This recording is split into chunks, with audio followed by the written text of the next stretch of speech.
Welcome to only IAS. स्वागत है आप सभी लोगों का प्रीलिम बूस्टर न्यूज डिस्कशन में। आज है 20 फरवरी 2021। तो आइए देख लेते हैं ऐसे कौन से इंपॉर्टेंट आर्टिकल्स हैं जो आज हम कवर करने वाले हैं। हमारा first article UN capital development fund के बारे में है। अभी हाल ही में इंडियन ओरिजिन की एक इन्वेस्टमेंट एंड डेवलपमेंट बैंकर जिनका नाम है प्रीति सिन्हा, इन्हें यूएन कैपिटल डेवलपमेंट फंड का एग्जीक्यूटिव सेक्रेटरी अपॉइंट किया गया, जो कि इस बॉडी में हाईएस्ट एडमिनिस्ट्रेटिव पोस्ट है। यहां पर बात करते हैं यूएन कैपिटल डेवलपमेंट फंड के बारे में। देखिए, इस कैपिटल डेवलपमेंट फंड को 1966 में स्टैब्लिश किया गया था यूनाइटेड नेशंस की जनरल असेंबली के द्वारा। मैंडेट क्या है? मैंडेट है माइक्रो फाइनेंसिंग करना। कहां पर? लीस्ट डेवलप्ड कंट्रीज में ऐसे प्रोजेक्ट्स के लिए पैसे देना जो कम प्रॉफिटेबल होते हैं और वहां पर जो अदर इन्वेस्टमेंट एंटिटीज हैं वो पैसे लगाने को तैयार नहीं होती। वहां पर यूएन कैपिटल डेवलपमेंट फंड पैसे इन्वेस्ट करता है। बहुत बड़ा अमाउंट नहीं दिया जाता, छोटे प्रोजेक्ट्स पर छोटे छोटे अमाउंट दिए जाते हैं और असिस्टेंस दिया जाता है। इससे जो ये कंट्रीज होती हैं वहां पर पब्लिक और प्राइवेट फाइनेंस को फुल पोटेंशियल अटेन करवाने में ये बॉडी मददगार साबित होती है। अब इन्हें पैसे कहां से मिलते हैं? यूएनसीडीएफ एक ऑटोनॉमस और वॉलंटरली फंडेड यूएन ऑर्गेनाइजेशन है जो कि यूएनडीपी से एफिलिएटेड भी है, यूनाइटेड नेशंस डेवलपमेंट प्रोग्राम। इनकी जो फंडिंग होती है वो यूएन मेंबर स्टेट से आती है। कुछ फाउंडेशंस और प्राइवेट सेक्टर्स भी अपना पैसा यूएन कैपिटल डेवलपमेंट फंड में जोड़ते हैं। इसके हेडक्वार्टर की बात करें तो ये यूनाइटेड स्टेट्स के न्यूयॉर्क में है। फाइनेंसिंग मॉडल इनका कैसा है? देखिए, जैसे कि हमने पहले बात की, ये माइक्रो फाइनेंसिंग करते हैं, वो भी ऐसे सेक्टर्स में जहां पर बाकी इन्वेस्टमेंट एंटिटीज पैसे लगाने को तैयार नहीं होती, ऐसे देशों में जहां पर यूजुअली इन्वेस्टमेंट नहीं होता, लाइक लीस्ट डेवलप्ड कंट्रीज। तो इनका पहला ऑब्जेक्टिव होता है फाइनेंशियल इंक्लूजन को इंश्योर करना, डिजिटल एरिना में भी, और जो अदर इकोनॉमिक सेक्टर्स हैं वहां पर भी ये फाइनेंशियल इंक्लूजन इंश्योर करने के लिए काम करते हैं।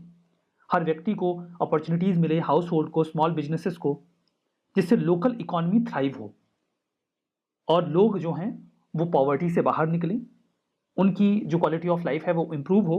इसके लिए वहां पर वो प्रोजेक्ट्स में पैसे लगाते हैं। कई बार वो कई सारी इन्वेस्टमेंट एंटिटीज को गारंटी भी देते हैं कि आप इस प्रोजेक्ट में इस जगह पर पैसे लगा दीजिए, आपका पैसा नहीं डूबेगा, अगर डूबेगा तो हम दे देंगे। दूसरा, ये लोकलाइज्ड इन्वेस्टमेंट करते हैं। ये चाहते हैं कि फिजिकल डिसेंट्रलाइजेशन हो, मतलब जो लोकल बॉडीज हैं वो डेवलपमेंटल एक्टिविटीज खुद से कर सकें।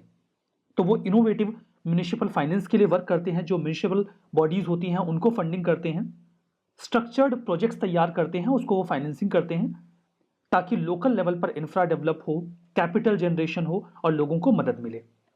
ये सारी बातें यूएन कैपिटल डेवलपमेंट फंड के बारे में। हमारा next article nurturing neighbourhood challenge के बारे में है। देखिए, नर्चरिंग का मतलब होता है पोषण।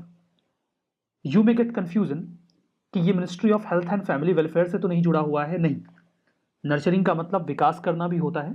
यहां पर है nurturing neighbourhood challenge. It is a kind of challenge. Challenge किस बात का है? कि हमें अपने आसपास के नेबरहुड को नर्चर करना है, मतलब उसका विकास करना है। अब हम तो ये कर नहीं पाएंगे, ऑब्वियसली जो गवर्नमेंट एजेंसीज हैं, एंटिटीज हैं, वही ये विकास करेंगी। अब सवाल ये है कि ये विकास किसके लिए करना है, नेबरहुड को किसके लिए नर्चर करना है? तो बच्चों के लिए इसे नर्चर करना है, वो लोग जो उनका ख्याल रखते हैं उनके लिए नर्चर करना है ताकि बच्चों का विकास हो सके। इसी उद्देश्य से इस चैलेंज को ministry of housing and urban affairs ने लॉन्च किया था और अभी हाल ही में 25 सिटीज को शॉर्टलिस्ट कर लिया गया है जो इस चैलेंज में हिस्सा लेंगे। चैलेंज में देखिए, सभी स्मार्ट सिटीज एलिजिबल हैं पार्टिसिपेट करने के लिए। इसके अलावा कोई भी ऐसा शहर जहां पर पॉपुलेशन 5 लाख से ज्यादा है वो भी इस चैलेंज में हिस्सा ले सकते हैं। ये 3 साल का एक इनिशिएटिव है जिसको स्मार्ट सिटीज मिशन के तहत होस्ट किया जा रहा है ministry of housing and urban affairs के द्वारा। इसमें कोलैबोरेशन है बर्नार्ड वॉन लियर फाउंडेशन और world resource institute of India का भी। तो ये बॉडीज भी इस चैलेंज में इन्वॉल्व हैं। पर्पस बिल्कुल साफ है, इंडियन सिटीज को कुछ इस प्रकार से डेवलप करना है कि जो अर्ली चाइल्डहुड डेवलपमेंट है 5 साल तक के बच्चों का, वो बढ़िया से हो।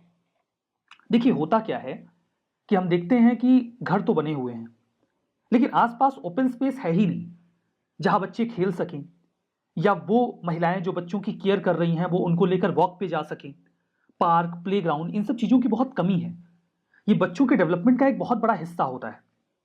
अब ये जिम्मेदारी दी जाएगी इन सिटीज़ को कि वो ऐसा नेबरहुड तैयार करें जहां पर ये बच्चे अपना पोटेंशियल डेवलपमेंट अटेन कर सकें, और इसके लिए वो एक चैलेंज में हिस्सा लें जहां पर वो बताएं कि इस काम को करने के लिए उनके पास क्या प्लान है।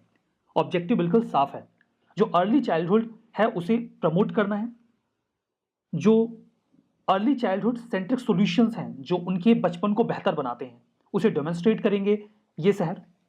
जो मेन स्ट्रीम, जो भी लॉन्ग टर्म सॉल्यूशंस हैं उनको मेन स्ट्रीम करना और इम्प्लीमेंट करना। Peer to peer network develop करना, मतलब उन सभी एंटिटीज के साथ जोड़ना जो इस दिशा में काम कर सकते हैं।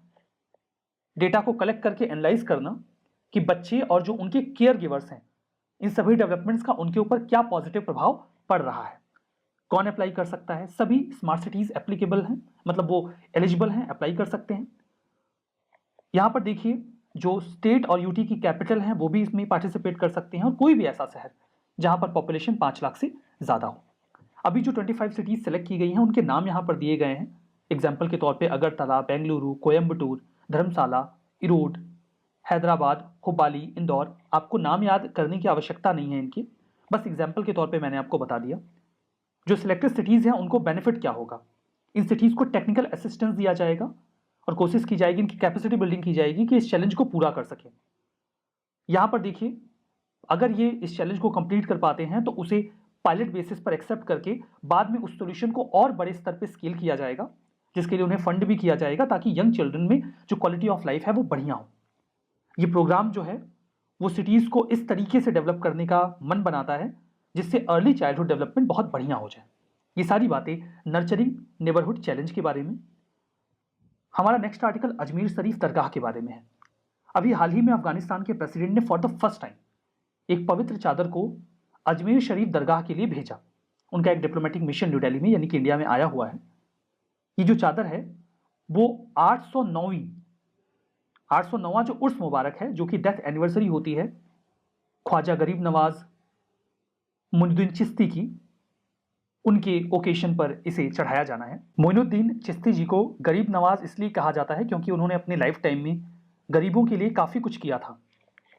इनका जो सूफी श्राइन है, जो अजमेर शरीफ दरगाह है, ये एक सूफी श्राइन है ख्वाजा मोइनुद्दीन चिश्ती के लिए, जो कि अपनी सेक्युलर प्रीचिंग्स के लिए जाने जाते हैं।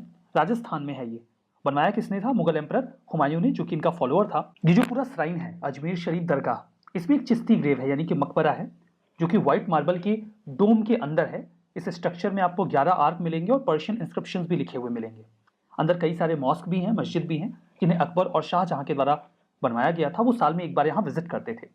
उर्स फेस्टिवल की बात करते हैं। ये एक एनुअल फेस्टिवल होता है जो कि राजस्थान के अजमेर में सेलिब्रेट किया जाता है। जो सूफी सेंट मोइनुद्दीन चिश्ती हैं, उनकी एनिवर्सरी को, जो उनकी डेथ एनिवर्सरी है, उसे कमेमोरेट किया जाता है इसके जरिए। मोइनुद्दीन चिश्ती इंडिया में जो चिश्तिया सूफी ऑर्डर है उसके फाउंडर माने जाते हैं। 6 दिन का ये पूरा ओकेशन होता है। इसमें एक इंपॉर्टेंट फीचर होता है नाइट लॉन्ग धिक्र, या जिसे जिक्र भी कहा जाता है, जिसमें कव्वाली गाई जाती है। इस एनिवर्सरी को इस्लामिक लूनर कैलेंडर के 7वें महीने में सेलिब्रेट किया जाता है। हमारा नेक्स्ट आर्टिकल एक्सटिंक्शन रेबेलियन के बारे में है। अभी हाल ही में दिल्ली पुलिस ने 3 इन्वायरमेंटल एक्टिविस्ट दिशा रवि, निकिता जैकब और शांतनु मुलुक के लिए धरपकड़ शुरू की। इन सभी लोगों के ऊपर प्रो खालिस्तानी मूवमेंट और टूल किट इशू में इन्वॉल्व होने का आरोप है। ये लोग पार्ट हैं एक ग्लोबल इन्वायरमेंटल मूवमेंट का जिसका नाम है एक्सटिंक्शन रेबेलियन। इसी कॉन्टेक्स्ट में एक्सटिंक्शन रेबेलियन न्यूज में आया। टूल किट इशू के बारे में हो सकता है आप सभी लोग अवेयर हों। ग्रेटा थनबर्ग नाम की एक स्वीडिश इन्वायरमेंटल एक्टिविस्ट ने गलती से एक टूल किट अपने ट्विटर हैंडल से शेयर कर दिया था, जिसके बाद इस बात को लेकर काफी ज्यादा बवाल मच गया। Perhaps this how dare you girl was completely unaware whatever she was doing. लेकिन इससे इंडियन सिक्योरिटी एजेंसीज को काफी मदद मिली, क्योंकि उन्हें हिंट मिल गया, एक रास्ता मिल गया इस पूरे प्रोपेगेंडा को इन्वेस्टिगेट करने के लिए। और इसी दिशा में यहाँ पहला नाम दिशा रवि का आया था, जिन्होंने इस टूल किट को एडिट किया था। हम यहाँ पर अब बात करेंगे एक्सटिंक्शन रेबेलियन के बारे में। एक्सटिंक्शन रेबेलियन, जिसे कई बार XR भी लिखा जाता है, ये एक सिविल सोसाइटी कैंपेन ग्रुप है। 2018 में ब्रिटेन में स्टार्ट किया गया था, जो एकेडमिक्स ग्रुप के लोग हैं उनके द्वारा। उसके बाद ये दुनिया का फास्टेस्ट ग्रोइंग इन्वायरमेंटल मूवमेंट है। इसका ऑब्जेक्टिव बिल्कुल सिंपल है, ये नॉन वायलेंट सिविल डिसओबीडियंस में भरोसा रखते हैं, जिससे ये इन्वायरमेंट को प्रोटेक्ट कर सकें और ह्यूमन एक्सटिंक्शन को रोक सकें, इकोलॉजी के कोलैप्स होने से बचा सकें। इनकी 3 कोर डिमांड्स होती हैं, tell the truth, act now and go beyond politics. मतलब जो कुछ इन्वायरमेंट की सिचुएशन है उसके बारे में लोगों को सच बताया जाए, उस पर तुरंत कार्रवाई की जाए और राजनीति से ऊपर उठकर इन्वायरमेंट को बचाया जाए। ये सारी बातें एक्सटिंक्शन रेबेलियन के बारे में। हमारा नेक्स्ट आर्टिकल धुबरी फुलबारी ब्रिज और मजूली ब्रिज के बारे में है। हमारे ऑनरेबल प्राइम मिनिस्टर ने अभी हाल ही में वर्चुअली महाबाहु ब्रह्मपुत्र प्रोग्राम को लॉन्च किया। At the same time 2 bridges का फाउंडेशन स्टोन रखा गया। पहला रहा धुबरी फुलबरी ब्रिज और दूसरा मजूली ब्रिज आसाम का। एक एक करके बात करते हैं। सबसे पहले बात करेंगे धुबरी फुलबरी ब्रिज के बारे में। ये 19 किलोमीटर लंबा ब्रिज होगा। वर्तमान में इंडिया का सबसे लंबा ब्रिज ढोला सदिया ब्रिज है, जो कि 9.15 किलोमीटर लंबा है। ये जो अभी नया ब्रिज जिसको बनाया जा रहा है, धुबरी फुलबरी ब्रिज, जिसे जापानीज असिस्टेंस से तैयार किया जा रहा है, ये 2028 तक तैयार हो जाएगा और तैयार होने के बाद ये इंडिया का सबसे लंबा ब्रिज होगा, जो कि लगभग 19 किलोमीटर लंबा होगा। ये 4 लेन ब्रिज होगा जो कि मेघालय को आसाम से जोड़ेगा। आसाम में जो लोकेशन है धुबरी, उसे कनेक्ट किया जाएगा मेघालय के फुलबरी के साथ। आप इस लोकेशन को मैप में देख सकते हैं। इस पूरे ब्रिज को ब्रह्मपुत्र रिवर पे बनाया जा रहा है। यहाँ पर बिल्कुल बांग्लादेश से बिल्कुल क्लोज में ये लोकेशन है धुबरी की और ये है फुलबरी की। इन दोनों लोकेशंस को आपस में कनेक्ट किया जाएगा 19 किलोमीटर लंबा ये ब्रिज बनाकर। संभावना ये है कि ये 2028 तक कंप्लीट होगा। एक जापानीज कंपनी है, पब्लिक ओन्ड कंपनी है जापान की, जो कि इसके लिए फंड भी कर रही है और टेक्निकल असिस्टेंस भी दे रही है। अगर इसके बेनिफिट्स की बात करें तो अभी वर्तमान में आसाम से मेघालय जाने के लिए लगभग 6 घंटों का समय लगता है। ये जो पूरी डिस्टेंस है वो 200 किलोमीटर की होती है, ये घटकर 19 किलोमीटर की हो जाएगी। इससे आसाम मेघालय वेस्ट बंगाल से भी अच्छी तरीके से कनेक्ट हो पाएंगे। मजूली जोरहाट ब्रिज के बारे में बात करते हैं। ये 6.8 किलोमीटर लंबा 2 लेन मेजर ब्रिज होगा। इसकी लोकेशन देखिए, ये है मजूली आइलैंड, जो कि ब्रह्मपुत्रा का एक रिवरीन आइलैंड है। जो किनारे का एरिया है जोरहट, इसको लिंक किया जाएगा इस मजूली जोरहट ब्रिज के जरिए। UP state bridge corporation limited March 2025 तक इस ब्रिज को कंप्लीट करेगा। ये NH 715K पर बनाया जा रहा है। बेनिफिट्स बिल्कुल साफ है। जो मजूली टाउन के लोग हैं उन्हें आसाम के बाकी के हिस्से से ऑल टाइम कनेक्ट किया जाएगा और अगर ब्रह्मपुत्रा रिवर में फ्लड वगैरह आ जाए तो इवैक्यूएशन में भी आसानी होगी। तो ये सारी बातें हमने कवर की। अब हम बात करते हैं ब्रह्मपुत्रा रिवर के बारे में। इसे बांग्लादेश में जमुना, तिब्बत में शांगपो और यारलुंग जांगपो जियांग चाइना में पुकारा जाता है। सेंट्रल और साउथ एशिया की एक बहुत इंपॉर्टेंट रिवर है। ओरिजिन की बात करें तो ये ओरिजिनेट होती है चेमयांगडुंग ग्लेशियर से, जो कि कैलाश रेंज के नज़दीक मानसरोवर लेक के पास है। ये तिब्बत ऑटोनोमस रीजन जो चाइना का है वहाँ से, इंडिया के अरुणाचल प्रदेश और आसाम से और बांग्लादेश से होकर गुजरते हुए फाइनली बे ऑफ बंगाल में गिर जाती है। इसकी कुछ इंपॉर्टेंट ट्रिब्यूटरीज हैं दिबांग, लोहित, सियांग, भूरी दिहांग, तिस्ता और धनसिरी। साल भर बहने वाली नदी है। 2900 किलोमीटर लंबा रास्ता ये तय करती है और उसके बाद ये सुंदरबन डेल्टा में आकर गंगा नदी के साथ कन्फ्लुएंस करती है, यानी कि मिल जाती है और फिर फाइनली बे ऑफ बंगाल में चली जाती है। हमारा next article Donimalai iron ore mine के बारे में है। नेशनल मिनरल डेवलपमेंट कॉर्पोरेशन ने अभी हाल ही में कर्नाटका की इस माइन में अपना काम वापस से शुरू कर दिया है। इस माइन के बारे में जानिए। 1977 में यहाँ पर काम स्टार्ट किया गया था। ये कर्नाटका के बेलारी रीजन में है। 4 million ton run of mine ore per year यहाँ से निकलता है। रन ऑफ माइन ओर का मतलब होता है नेचुरल अनप्रोसेस्ड स्टेट में जो ओर होता है, जिसमें से जो मेन प्रोडक्ट है वो ना निकाला गया हो, उसे कहा जाता है। जो ओर हमें मिलता है उसमें 65% आयरन हमें ऑलमोस्ट मिल जाता है। किस पोर्ट का इस्तेमाल किया जाता है इसे एक्सपोर्ट करने के लिए? तो चेन्नई और मार्मागांव पोर्ट जो गोवा का है उसका इस्तेमाल किया जाता है। नेशनल मिनरल डेवलपमेंट कॉर्पोरेशन यहाँ पर माइनिंग का काम करते हैं।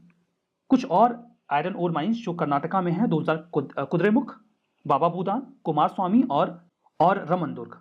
NMDC के बारे में बात करें तो मिनिस्ट्री ऑफ स्टील के तहत काम करते हैं। 1958 में इन्हें इनकॉर्पोरेट कर लिया गया था गवर्नमेंट ऑफ इंडिया के तहत। कुल मिलाकर फुली ओन्ड पब्लिक एंटरप्राइज है जो इंडिया में आयरन ओर का काम करती है।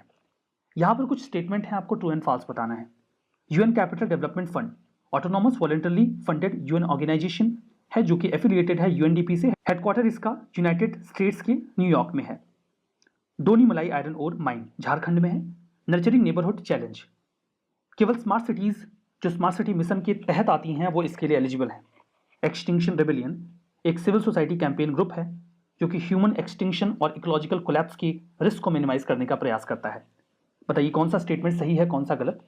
सही जवाब कमेंट बॉक्स में लिखिएगा। सही जवाब वहां पर कमेंट में आपको पिंड भी मिलेगा।